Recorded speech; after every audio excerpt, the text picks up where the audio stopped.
पप्पू यादव को किससे खतरा है? और वो बोल रहे हैं मैं यूएन तक जाऊंगा इसकी शिकायत लेके, यानी कि भारत में उनकी सुनवाई फिर नहीं हो रही है।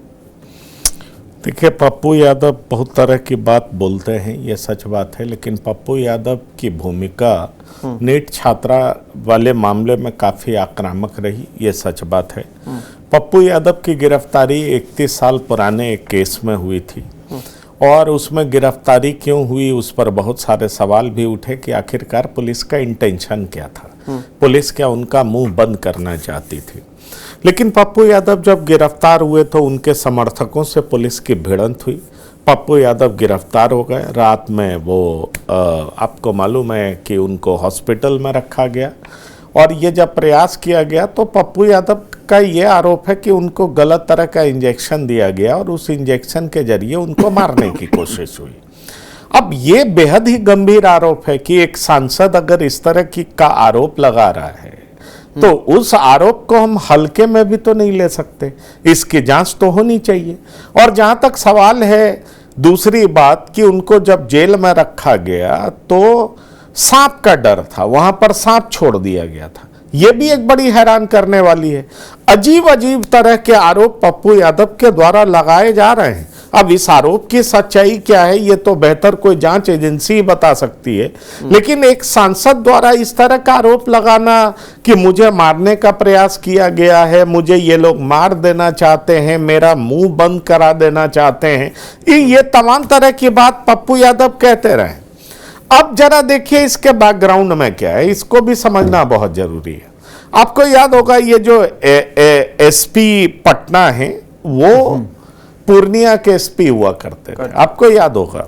और दरअसल पप्पू यादव को लेकर के खबर बड़ी चर्चित हुई थी। वो खबर ये थी कि पप्पू यादव को लॉरेंस बिश्नोई गैंग का एक शूटर धमकी दे रहा है, मारने की बात कह रहा है। तमाम मीडिया में ये खबर जो है सुर्खियां बटोरने लगा।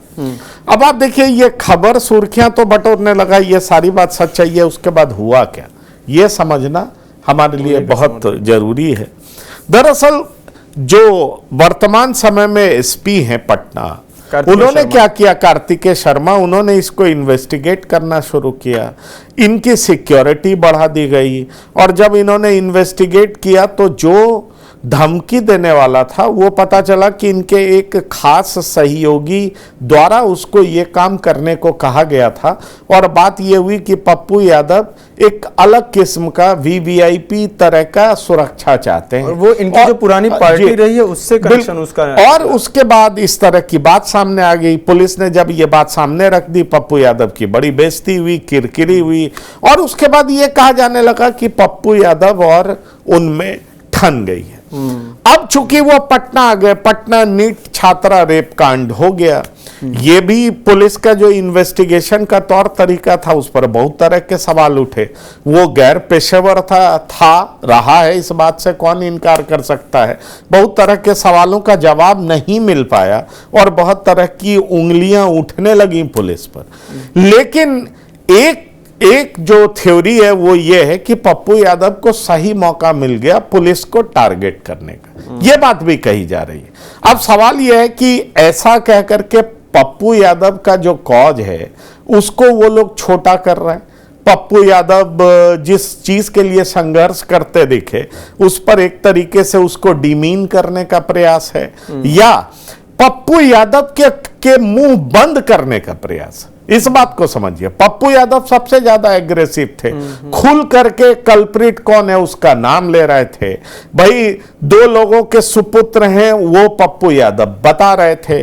जहानाबाद में हजारों की संख्या में लोग सड़कों पर उतरे थे, पप्पू यादव वहां गए थे। अब ऐसे में सवाल उठता कि पप्पू यादव इस केस को जितना धार दे रहे थे, क्या पुलिस को यह बात नागवार गुजर रही थी और पुलिस ने इसीलिए उनका मुंह बंद करने का प्रयास किया।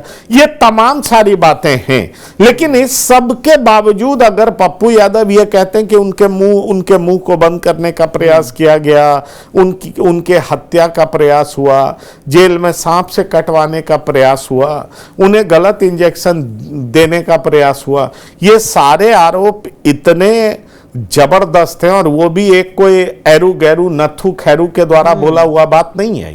ये बात समझिए, एक सांसद भी बोल रहा है, और पप्पू यादव 6 बार के सांसद हैं, तो निश्चित तौर पर उनकी बातों को गंभीरता से लिया जाना चाहिए। वो अगर गलत बोल रहे हैं तो उसको एक्सपोज किया जाना चाहिए, उनके आरोप अगर गलत हैं तो ये एक्सपोज होना चाहिए, और अगर वाकई कोई मारना चाहता था तो वो भी एक्सपोज होना चाहिए कि इनको कौन मारना चाहता।